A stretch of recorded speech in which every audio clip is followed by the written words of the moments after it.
Hello, everybody. This is Marshall Poe. I'm the editor-in-chief of the New Books Network. And as you may know, the network is run by volunteers. There are about 100 of us, but we do have expenses. So we'd like to ask you to contribute a little something if you can. If you enjoy the programming we produce, then we hope that you will take a moment to go to any New Books Network page and hit the button that says Donate to NBN. And whether you contribute or not, we'd like to thank you for listening to the network. Hello, everybody, and welcome back to New Books in History. I'm Marshall Poe, the host of the channel. And today I'm very pleased to say that we have José Angel Hernández on the show, and he's written a wonderful book called Mexican American Colonization During the 19th Century, a history of the U.S. Mexico Borderlands. As I told Jose in the pre-interview, I did not know, and this is a major focus of the book, that the Mexican government has long had a repatriation program which attempts to lure Mexicans who are in the United States, or Mexican Americans, or Chicanos, I don't know what to call them, he'll tell me, back to Mexico. And as I also said in the pre-interview, this makes perfect sense. I'm a Russianist myself, and the Russians also have a program to bring Russians abroad, as they call them, back to Russia. So again, America is a little bit unique. I don't know if it's a little bit unique. It's unique in this way, as we don't attract Americans back. I don't know why that is. We'll talk about that too. So anyway, Jose, thanks very much for being on the show. Hey, thank you very much, Marshall, for the invitation. Absolutely, my pleasure. Could you begin the interview by telling us a little bit about yourself?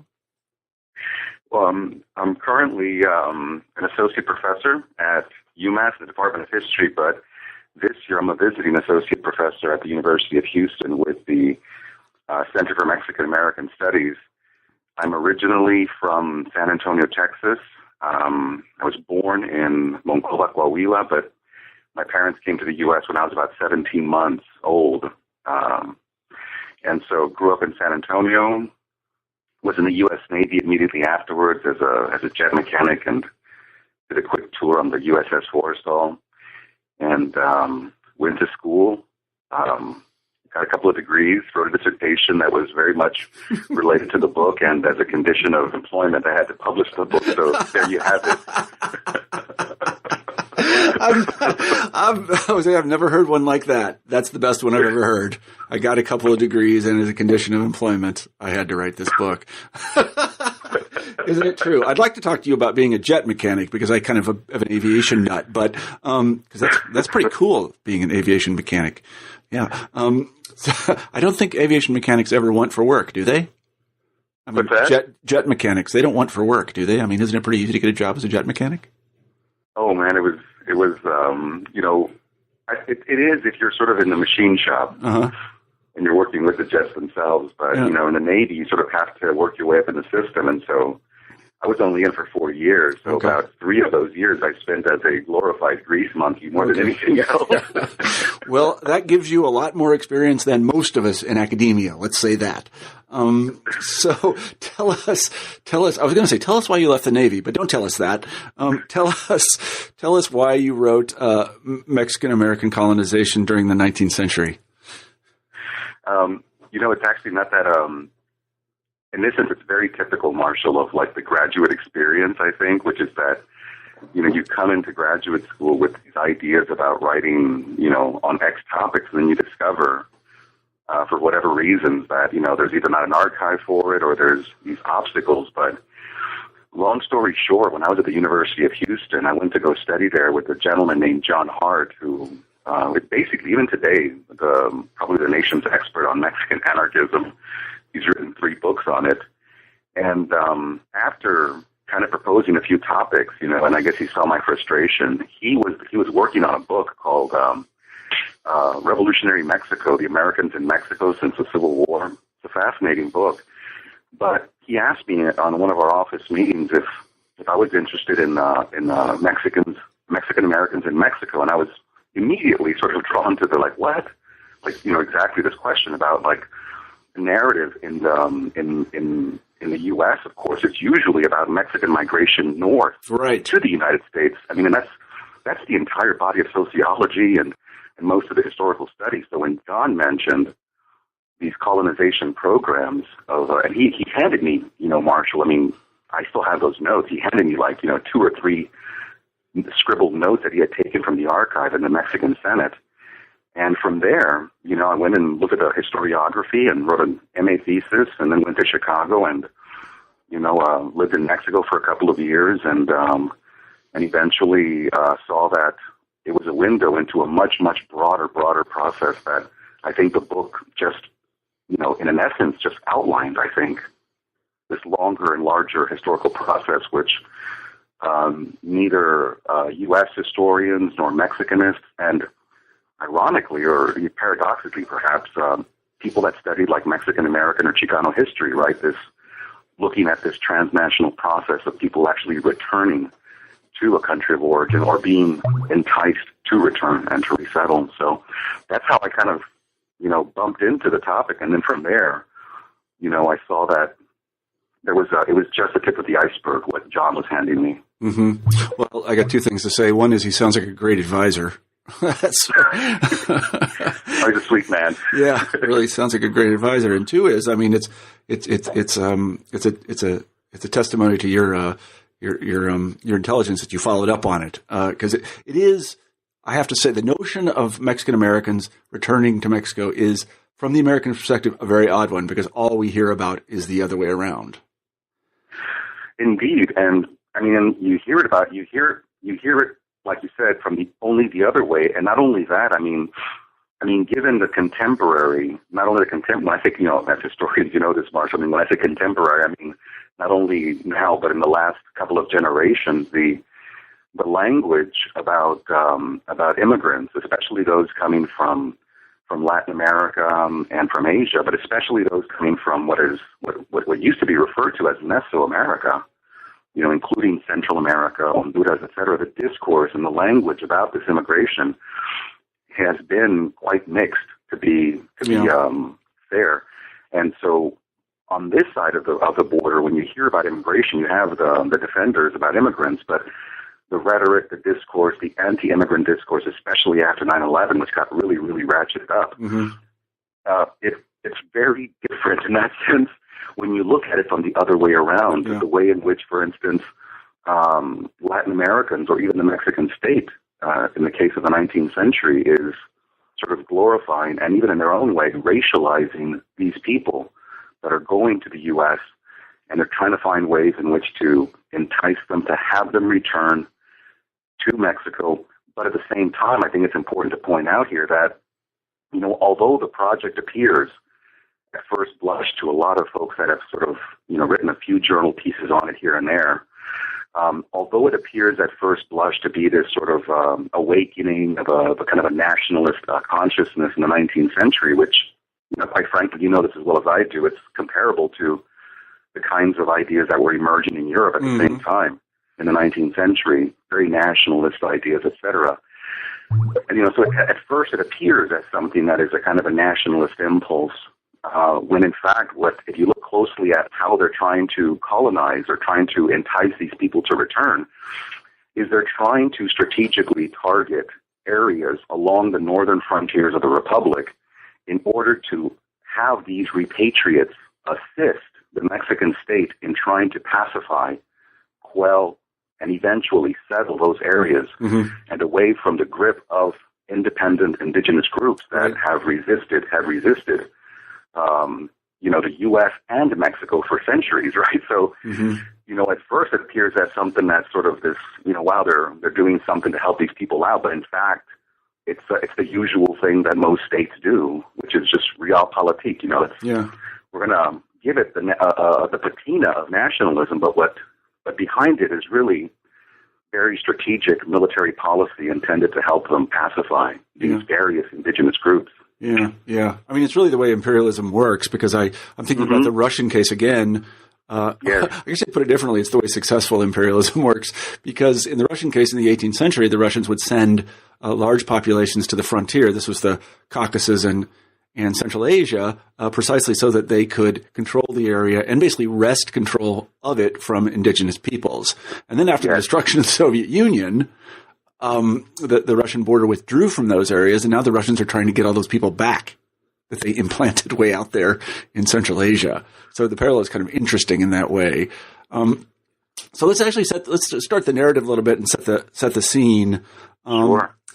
How did see, I'm going to use this word Mexicans, and I don't know exactly if it's the right term for the 19th century, but I'll use it and you can correct me. How did Mexicans get into this area, this what we think of as the northern borderland, the area that was taken from them after the Mexican American War, which ended in 1848? How did they get up there? That's actually a good place to start. I mean, what's really I was talking to some students of mine the other day about something related to this, Marshall, but it's interesting. If you look at the longer history, and this is not in the book, but to contextualize the question, if you look at the broader history of the Americas, like the migration of the Mayans, the migration of the seven tribes, what are today called the Aztecs, in their migration narratives, according to Mexican historians like Florescano, the one thing that these narratives from Mesoamerica have in common, that experts have kind of put together, is that the migration narrative is what they have in common, because these are the people that are sort of migrating southward into what is today the valley of Mexico and into Mesoamerica. That migration, I was thinking about it the other day, it doesn't really go back into reverse northward until the Spaniards arrive in 1519, and they eventually overthrow the Aztecs in 1521 with the assistance, of course, of, 250,000 indigenous allies. And these indigenous allies, along with a number of the Spanish conquistadores, begin to migrate northward. And a lot of these towns, like Monterrey, especially in the modern state of Nuevo León, are founded and populated by the allies of these Spanish so-called colonizers to the north. And so the Spanish government between the 16th and late 19th century, late 1810s, around there, right before they're overthrown and thrown out of the country, they begin to set up these towns that go as far north as, modern day San Diego, San Francisco, Albuquerque, New Mexico, etc., San Antonio, Texas. And that migration northward is eventually, or it's initially, it's started by the Spanish government after independence in 1821, and during the Mexican period in that area from 1820s to until the Mexican American War. They begin to ratchet up this process of trying to entice and invite colonists from the Central Valley of Mexico to populate various areas of what is today, Texas, New Mexico, Arizona, and California. By the time so that was the question you asked, was how they got up there right initially. Yeah. So that's exactly how they begin to sort of move northward, is by various governments setting up these colonization programs to entice people to move northward. But what happens, of course, in the Texas case is that, because that kind of migration northward, trying to entice colonists from the Central Valley and various parts in the Republic to go up north and trying to fight, independent indigenous groups, is not always the most inviting scenario. So what they begin to do is they begin to do what most countries in the Americas begin to do, which is what the U.S. is doing, what Argentina is doing, which is to liberalize their immigration policies. And so they begin to invite, especially North Americans and Europeans, to settle and colonize what is today the state of Texas. And in that sense, those particular policies are, in fact, too successful, right? Because eventually what ends up happening, as the narrative goes, is that, North Americans begin to overwhelm and overpopulate the Texas territory to such an extent that they demographically overwhelm the local population. And so when Mexico tries to stop that immigration in the 1830s with the 1830 law, which outlaws the entrance of slaves, the Texas colonists rebel. You have a so-called independence movement. The U.S. annexes the territory in the 1840s, 44, 45, and you have a war that sets off a war between the U.S. and Mexico over those territories. So that's the way of looking at that narrative through the question of, or through the lens of colonization and immigration, right? Because all of this is taking place during a period of intense global mass immigration. Yeah. And we know right now that there's basically, two huge periods of this global mass immigration. The first one being between the 1830s, 1840s, up until about the end of the Great Depression. And so all of these things that I'm talking about, these movements, these huge movements of people, the attempt to try and entice and to settle these immigrants in strategic locations is happening at a moment in history which is experiencing some of the largest movements globally of people throughout the entire hemisphere. Mm-hmm, mm-hmm. It's interesting because the Mexicans were pushing north, and then, of course, the Americans are pushing west, and manifest destiny meets manifest destiny. And so in an attempt to basically rightfully control their own borders, the Mexicans lose this huge chunk of territory. I mean, isn't that what happened? I mean, you're right. I mean, the so-called North Americans are pushing westward, right, Marshall, like you're saying, and these folks are trying to push their people northward into an area that has basically been inherited to them, right, by the Spanish Empire, which has, had drawn up these ridiculous maps that they could never, ever populate them, And so, and in between those is you have not interestingly, but obviously, you have in between those two imperial powers pushing is you have other indigenous imperial powers. I mean, you have a Comanche Empire. I mean, just to paraphrase a title of a recent work, you have incredibly large groups of Apache, of Kiowa, of Pueblos.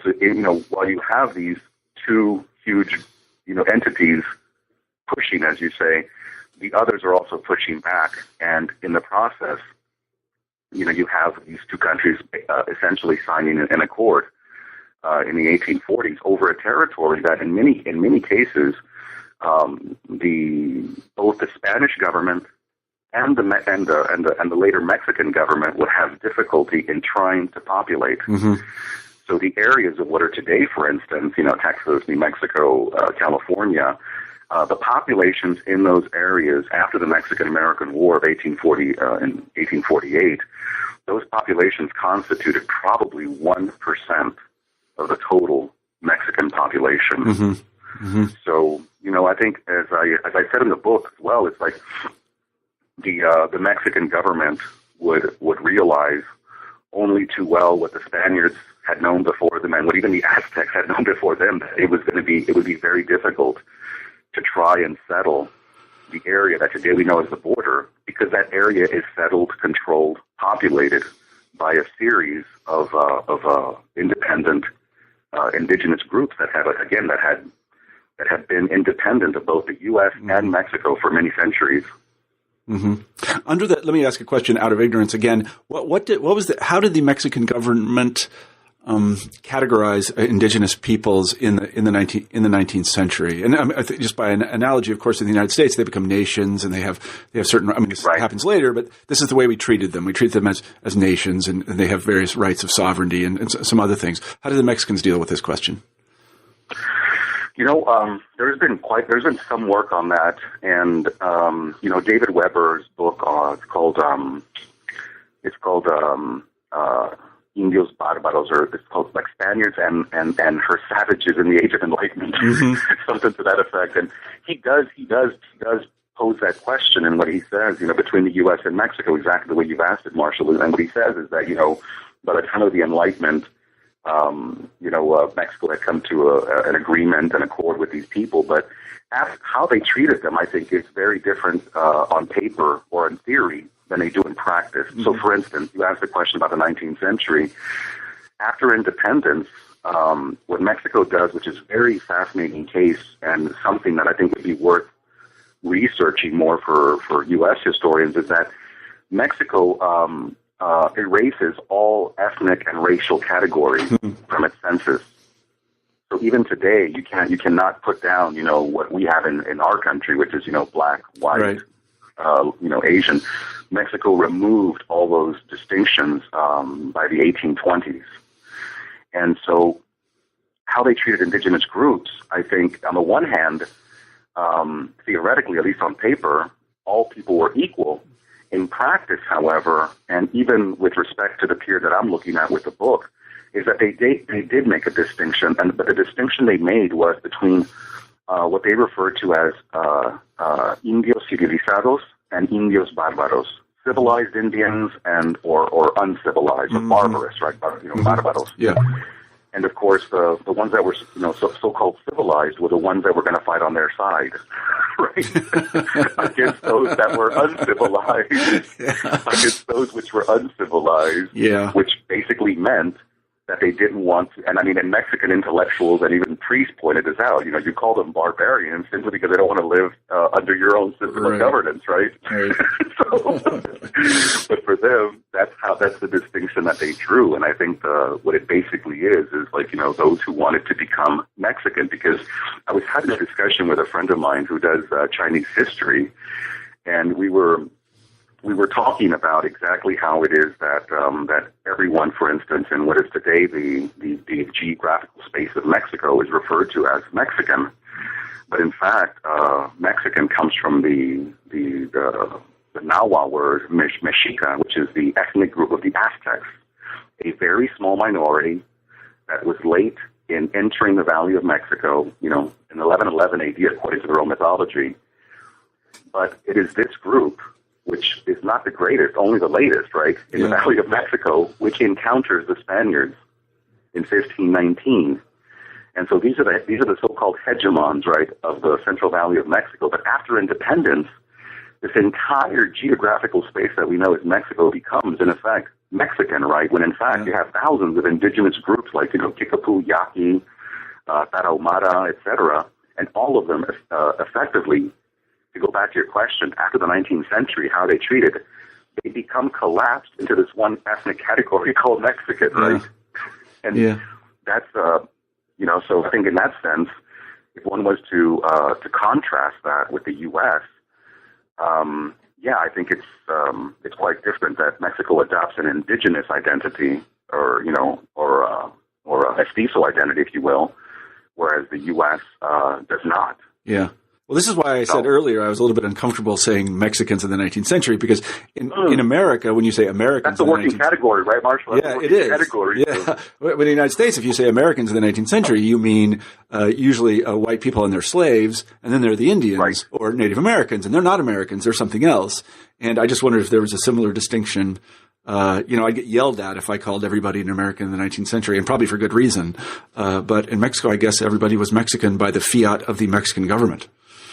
Right, after 1820s, right? I mean, effectively, they remove all caste categories because, they had been under a very flimsy caste system. I mean, at least according to the most recent research that we have, is that the caste system, which was sort of seen as this very rigid system, was in fact quite flimsy. It was basically a reflection of the Spaniards trying to control something which they had no control over.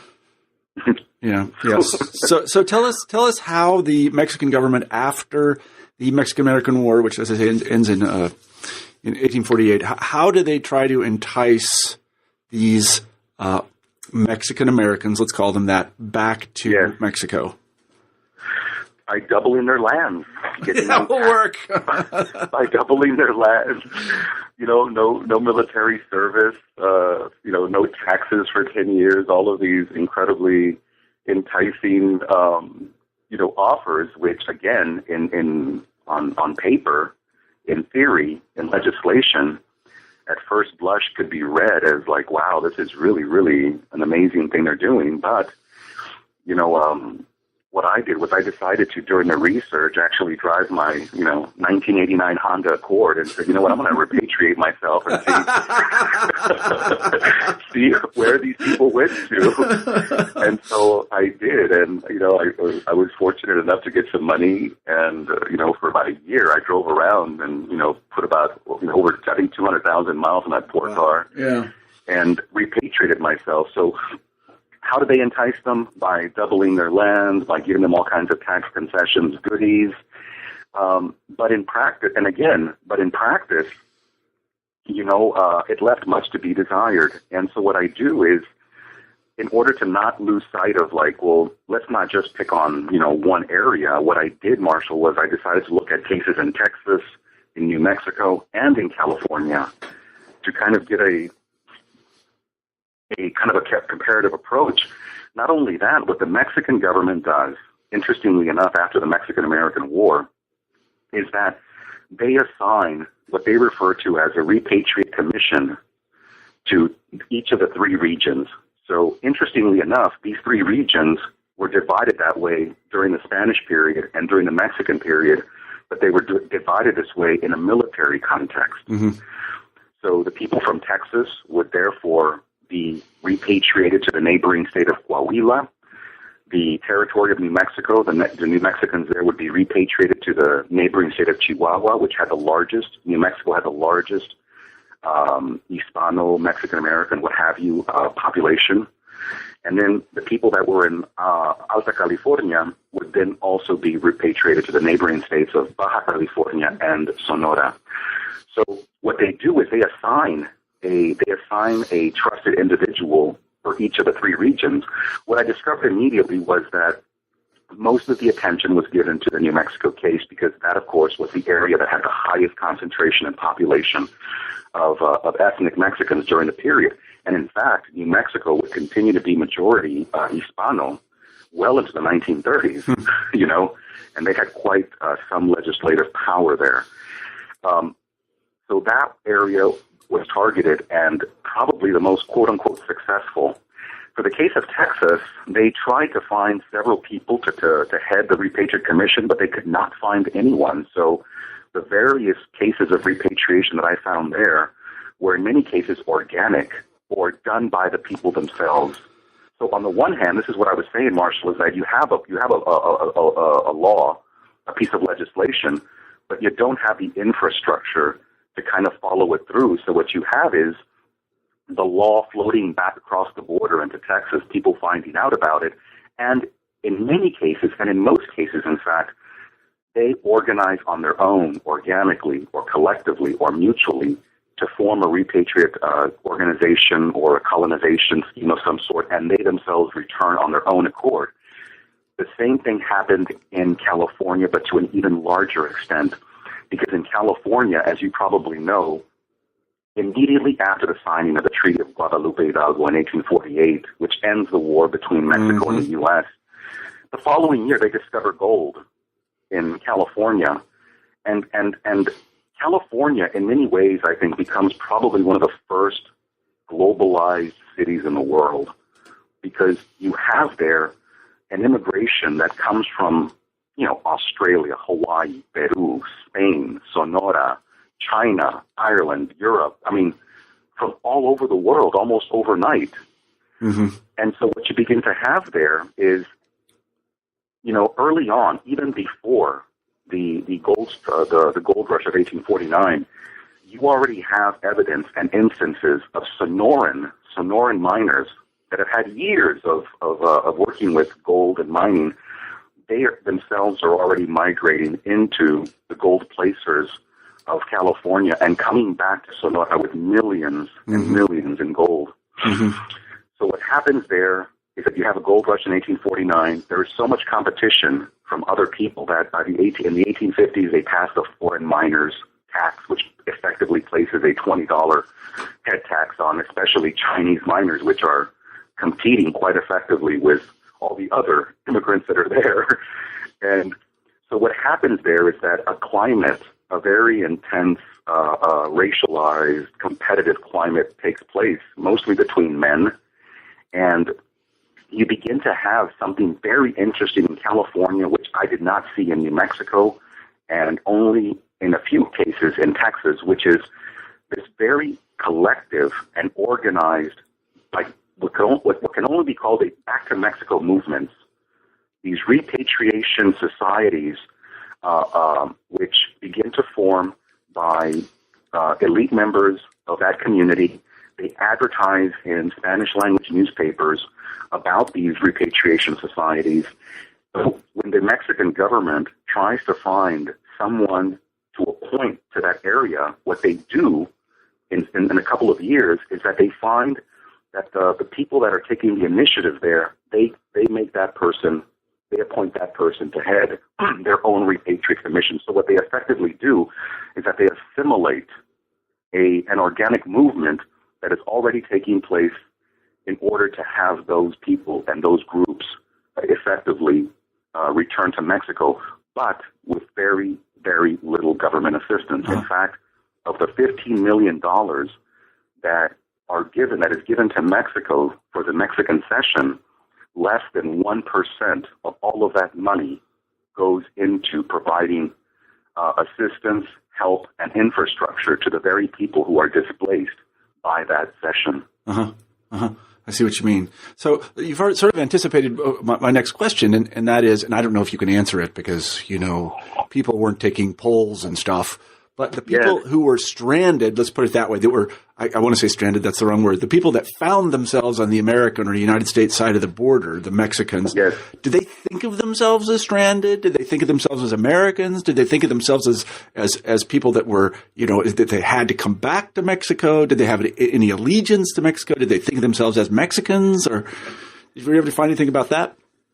Yeah, of course. I mean, I think like most people of that century and of that period, they called themselves whatever was most convenient in order to forward their economic interests. So if it was more beneficial to call themselves Americans, then they would probably call themselves that. And when it was beneficial to call themselves Mexicans, then they would write that way. So yeah, like in the case of Texas, there was a case there of some people from Nacogdoches, Texas. Menchaca was his last name, who were trying to petition the government to return to this place in Coahuila called El Remolino.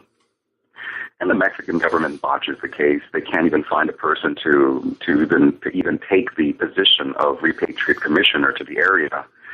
And so this person, subsidizes his own repatriation colony.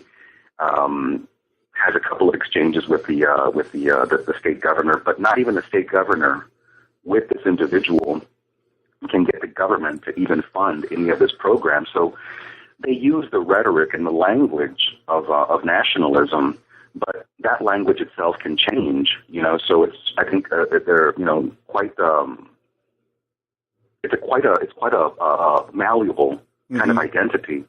And the reason I say that also, Marshall, because effectively the question is a good segue into sort of the third and the final part of the book, which is that what I do in the book is, when I sort of look at the book methodologically, I approach it globally, then nationally, and then regionally. So in the last part of the book, I examine one repatriate colony that made its way back to Mexico on 3 separate occasions, and so in that example, right, of these Mexicans from La Mesilla, New Mexico, which after the Mexican American War decide to stay, to remain on the Mexican side, for reasons of, again, land, property, etc. Mixed with the usual discourse of nationalism, that we're Mexican citizens. In 1853, after the Gadsden Treaty, that entire area becomes American. After about 20 years of living in the U.S. under an American system of governance, there is an election riot in New Mexico in the 1870s for the territorial delegate between Republicans and Democrats. The Republicans lose that election, and after an election riot in that area, the so-called losers of that particular election, decide to move to La Ascensión, Chihuahua in 1872. So instead of accepting the defeat, a contingent, about 100 families, move to La Ascensión, Chihuahua in 1872. Once they get to La Ascensión in Chihuahua in 1872, they have all of these problems with trying to settle, trying to find water, trying to just basically meet the everyday necessities of life. And on top of that, the biggest problem that they have is they have difficulty in trying to just get their lands surveyed. Surveying in Mexico during this period was a very scientific thing, as it is today. And so not everyone had their lands and their properties surveyed. what happens in the case of La Ascensión, as I talk about in the book, is that, these repatriation programs become also, in many cases, basically just programs for petty corruption and opportunism.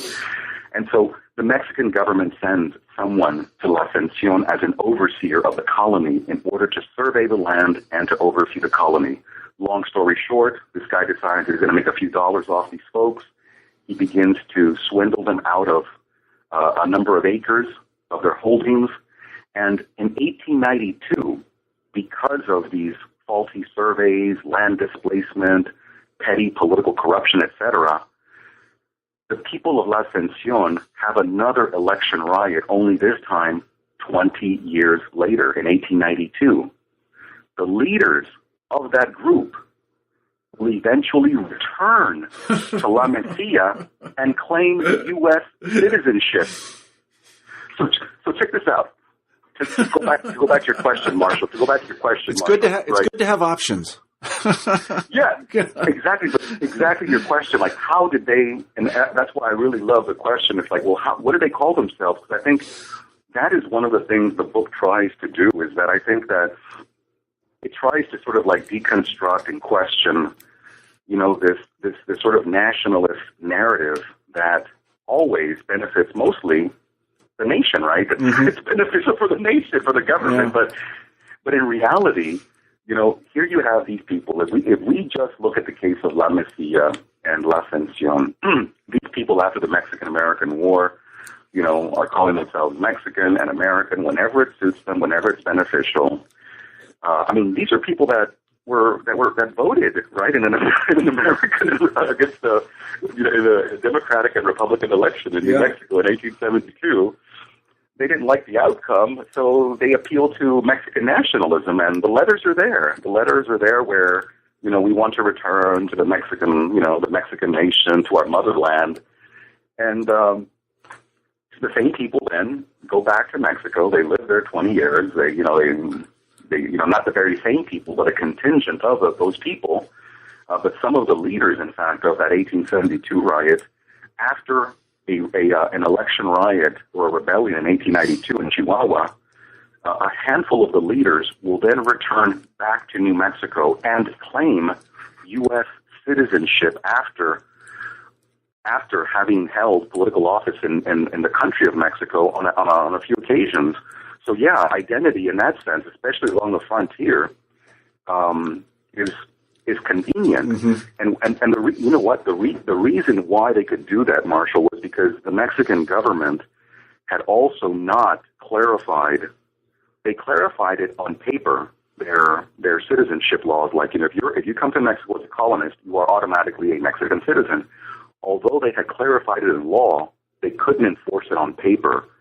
So a number of these individuals that were in an election riot in 1892 in Chihuahua could then later go back to New Mexico and say, we're still U.S. citizens, and here's my paperwork to prove it. Mm-hmm. And therefore bringing the Mexican government and the U.S. government into the messy politics of what do you call it?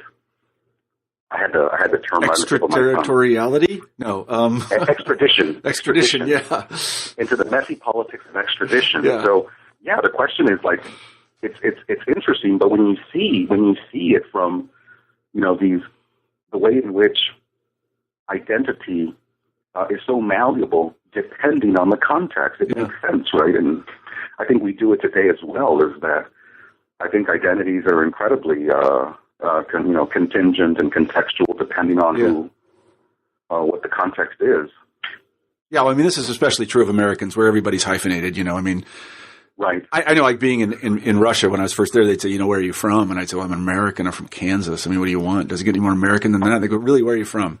I'm from America. And they're like, where are you from? I go, well, I guess my answers are from Germany, but I don't know anything about Germany. Oh, you're German.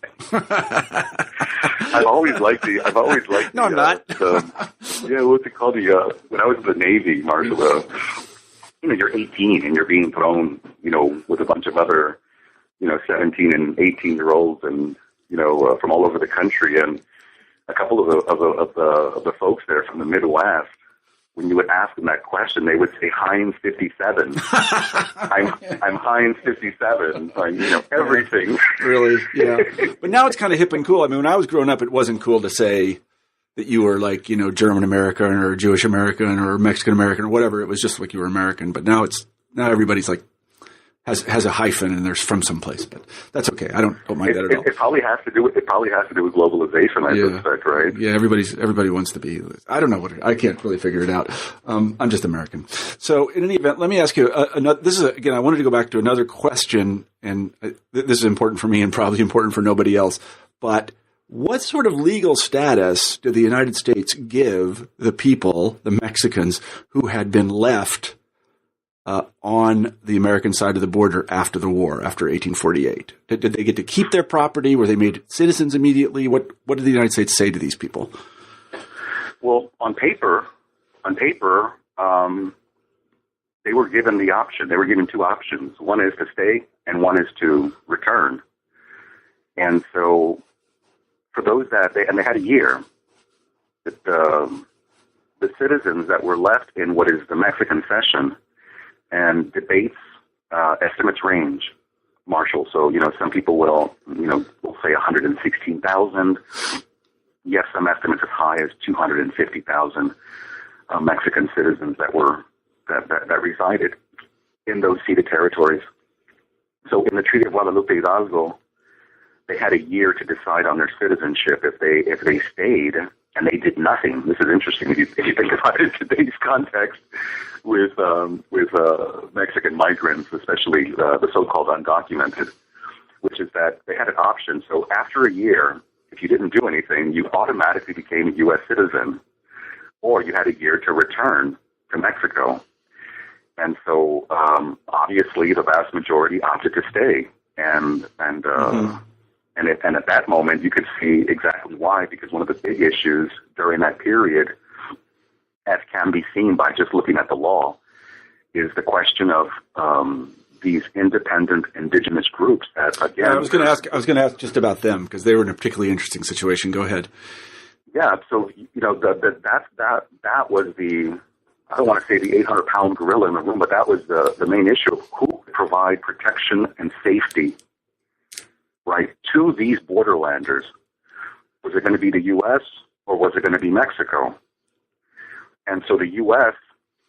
agreed that it would provide protection, according to, I think it's Article 11. This is what Brian DeLay's work hinges on in his book on War of a Thousand Deserts.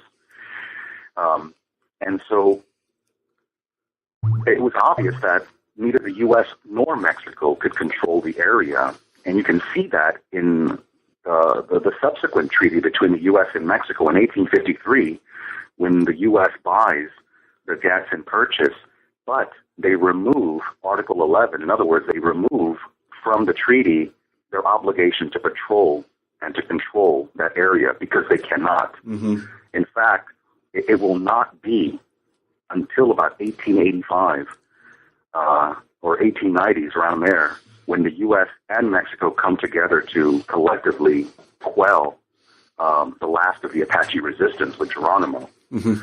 So what they gave these people was that option, was legally. What's interesting, of course, is that if you look at it from the question of repatriation, Marshall, is that there's this kind of ongoing discourse, and I was reminded of it again the other day when I was reading a book on a new book on the Mexican American War. It's a great book, but in the book there's this continued discourse or trope that the U.S. wanted more of Mexico, but without the Mexicans. And what you find in the case of New Mexico is that that's not the case. In fact, the American government stops the Mexican Repatriate Commission from recruiting people to leave the New Mexico territory. Why? Because you need bodies to then, petition for statehood, mm-hmm. right? Mm-hmm. To have a territorial delegate. So to go back to your question about some of the legalese between the two nations, it's interesting that the whole discourse about not wanting the territory, of wanting the territory but without the people, in practice, the American government effectively halted the Repatriate Commissioner from going into the New Mexican territory precisely because, as they said, it was not part of the treaty negotiations. It was not part of what we had agreed on. Mm-hmm. And one of the main reasons was because of the indigenous population. It's like, this is not the time for people to leave south when we have these other, sorts of, we're being attacked on all sides. Right. By these groups. So, but yeah, they had the option of, I think I find that very, very liberal compared to what's happening today, right? which is that neither, right? Neither. Well, I shouldn't say we're surprised, but it's sort of like almost a repeat, because today neither the U.S. nor Mexico, right? Yeah. Can kind of can come together and come to some kind of an accord about what to do with the millions of people that are in the country that are undocumented and the millions that have already returned to Mexico. Yeah, right. Well, I mean, legally it's a disaster and it's contradictory, because basically you put people in a situation where they just have to break the law. And a law that is written so you have to break the law is not a very good law. It'd be like it'd be like saying the speed limit is 10 miles an hour. Well, nobody's going to do that. So everybody has to break the law. So, well, yeah, it's like, I was reading a book, Marshall, by this law professor, really interesting guy from our neck of the woods, Dan Canstrom from Boston College, I believe. Uh-huh. In his book called Aftermath, where, it's sort of like, it's akin, like you were saying, it's like, hey, you're breaking the fugitive slave law, right? It's like, right. Of course I'm breaking it. Yeah. You can't have laws that everybody, custom and the law, they have to be somehow aligned, and it's just crazy to think they can't be. Well, in this case, these people are breaking the law because they're working. That's basically it. Yeah. Right? They've broken the law because they're working, and so it's not a very good law. It's not really even a law because people aren't following it. So, and it's not being enforced. That's another thing. Yeah. It doesn't exactly make the state look very good if it can't enforce its own bad laws. So, in any event, let me ask another question. I like what you said about the ambivalence that really imperializing powers like Mexico City and Washington, let's put it that way, have toward these borderlands. Because on the one hand, they probably want to settle them, but on the other hand, if settlers go beyond the military reach of the place, then that can be trouble. And I'm reminded of I don't know why I know this, but I think it was in the 18th century, the British got very upset with quote-unquote American colonists heading out west. And by west, right, I mean New York and Ohio and Indiana. The problem was that once those settlers were out there, the British were sort of bound to defend them, and they couldn't. Right. So they try to hold them back. Don't go there, right? But then on the other hand, if there are enough of them, they want to keep them there so they can serve as garrison forces. Yes. You see this in the Russian case too. Exactly the same thing. They forbid people to go beyond a certain boundary because they can't protect them out there. And if they do go out there, then there's going to be a popular outcry to protect them. And this is very easy to whip up the press about this stuff. And in the United States, it happened all the time in the 19th century. Got to go out there and protect them. Yep. So it's nice to. Obviously the Mexicans ran up against the same thing. Exactly. Yeah. So, we've taken up a lot of your time, and I don't want to, I have a lot more questions, but I want to kind of, it's fascinating research, and it brings to our attention something that we, at least I won't speak for everybody, just really didn't know any about. It makes a lot of sense. And I hate to do this to you, but I'm going to do it anyway. How does all this bear on what's going on today on the Mexican American border? How does it inform what we should probably think about this space? You opened the book with Vicente Fox asking Mexicans to come home, which I thought was kind of poignant. I didn't know that he ever said anything like that. So could you talk a little bit about that? Yeah, because those are 2 points there, but I think the one that you sort of point out with Fox for me is more interesting in that sense, in that it's not only it hasn't only been Fox, as I point out. You've had this discourse of returning home, returning to the homeland. You've had it, as I point out, with these programs since at least after the Mexican American War, and you continue to have these politicians. We haven't heard it yet from Enrique Peña Nieto, who is quite a very savvy politician, and I believe him and President Obama are going to be meeting soon.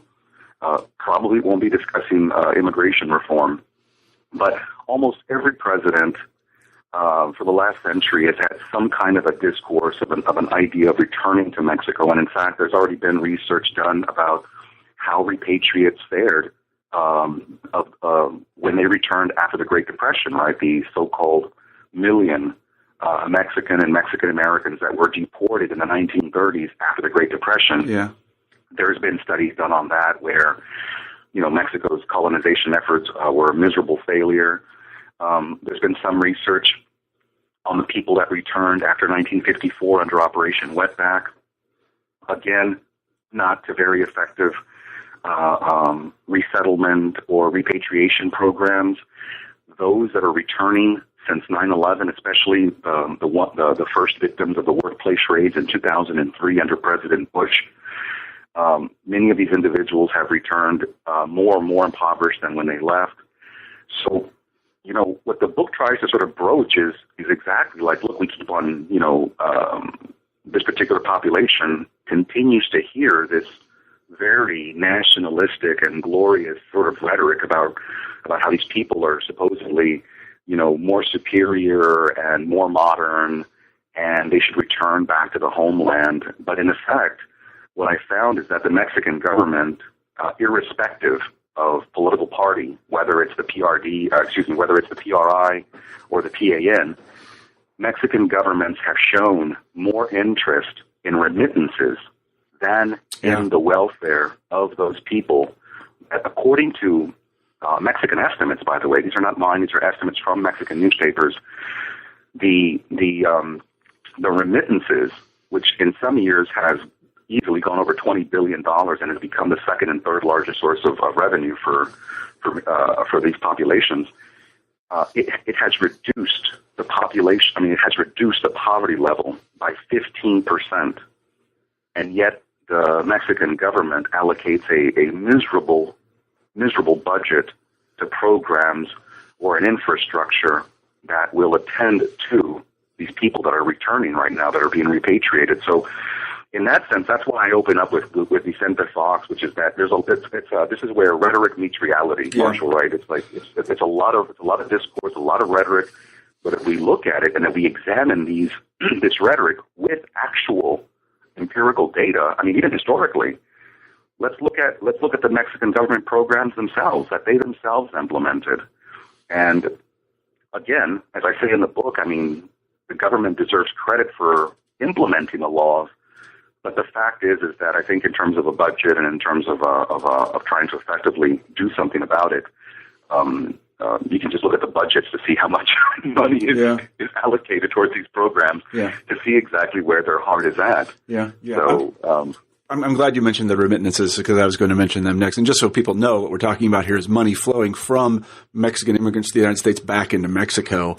And there's an extraordinary amount of it. And I often think, you'll hear on the BBC or something about how successful the German economy is because it's largely built on exports. And I always think of Mexico because it is too. They export people and then they send money back. They send huge amounts of money back. The Philippines, you name it. Philippines. It's global. It's even more global now more than ever. Yeah, no, it's remarkably successful exports. But I see just what you mean, and I was going to ask just about that. Is that Mexico has become dependent upon these remittances in a way, and that obviously politicians have to think about that when talking about repatriation. Yes.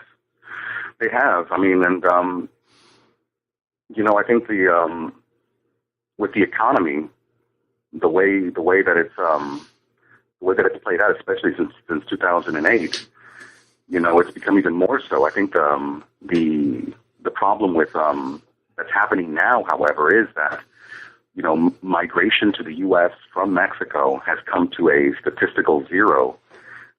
There has been some research by the Pew Research Center that's suggesting that there might be that statistical zero may be increasing, but even with the economy the way it is, Mexico is very, very much. And I wouldn't say that the country, but more the people, right, are more dependent on these remittances, on these monies that are being sent back by people in the U.S. So. Yeah, I mean, yes, it's, and you can I don't know how to put this. I used to live in Washington, D.C. And if you went in front of any, let's say, Home Depot or home improvement store, you could see it, if you know what I mean. Because there were crowds of Mexican guys who were just waiting to be hired. And they were sending that money back. And they're always guys, they're always alone, and they're always nice guys. But they're sending the money back. You don't see it as much anymore, I think. Mark. Yeah, you really don't. I was going to say that. You really don't. And I was interested in what you said, but you don't see it as often anymore. You don't. What I think is really, but even with that, I think that not seeing those sites anymore, especially for somebody like, I won't crack a joke, but you see it a lot less, and I think it has to do with this particular recent, what I call the most recent round of deportations, and so that's effectively what I'm actually writing my next book on. But I think that itself, right, the absence of those people outside, just looking to work, to labor, the kind of that kind of an environment, even the vibrant sort of nature of some small towns that had these very large immigrant communities, like Postville, Iowa, like New Bedford, Massachusetts, like Greeley, Colorado, that like Cactus, Texas, for instance, which some people have said is a ghost town after the ICE went in there and effectively rounded up so-called undocumented folks. And I was reminded of it because of earlier I mentioned the book by Dan Canstrom, where I hadn't really thought about it until he kind of contextualized it in terms of the law.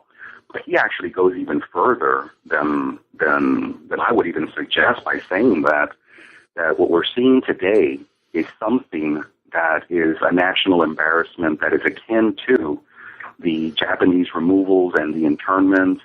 It's akin to, the kinds of, it's akin to the sort of the blemishes upon American history that we've seen in the past. And I think today we are witnessing one of those incredible blemishes on American history, especially this whole kind of discourse about the U.S. as a nation of immigrants, right? And you hear President Obama talking about, yes, we are a nation of immigrants, but we're a nation of laws. And I'm like, well, that law happens to be selectively applied and changed over time, right, as a historian. And I think we are, in that sense, witnessing one of these periods because, this whole mythology about the U.S. as a nation of immigrants, I think is one of those mythologies, and you can see it. You can see how it is a mythology by looking at, for instance, just the process and the history of why these particular populations have been targeted for over a century now. So, it's funny you mentioned Postville, Iowa. I used to teach at the University of Iowa, and I spent I'm from the Midwest originally, as I said, and I was in Iowa I left in 1984. I was an undergraduate there, and then I came back in 2007. And the Iowa that I came to teach at the University of Iowa, and the Iowa I came back to was really quite different. In the sense that every moderately sized, not really little, but moderately sized town like Postville had a pretty good Hispanic population, really a Mexican population. And I got to say, from the point of view of the Iowans that I talked to, and being from the Midwest myself, I mean, these people were happy that they were there because the sons and daughters of Iowa are moving away to the coasts. And so these people are willing to come there and work in the plants and to farm and to do all the other stuff. And the Mexicans that I knew there were very happy to be there. I mean, it's a very nice place, So, in that sense, I think that if the heartland speaks for America, maybe that attitude is changing. Because, these are, and again, I don't want to editorialize or anything like that, but these are church-going people, and they're like... No, I think you're right. These are like the kind of people you want. Hard-working, church-going types. Who are willing to live through an Iowa winter and quite happy about it.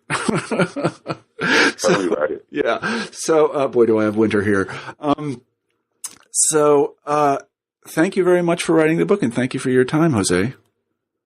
Hey, thank you for the opportunity to talk about it, Marshall. It was nice to meet you. Yeah, it was really fun. Good to have a discussion, and again, thanks again for taking time to chat a bit. Sure, absolutely. So today we've been talking with José Angel Hernández about his book, Mexican American Colonization During the 19th Century, A History of the U.S Mexico Borderlands.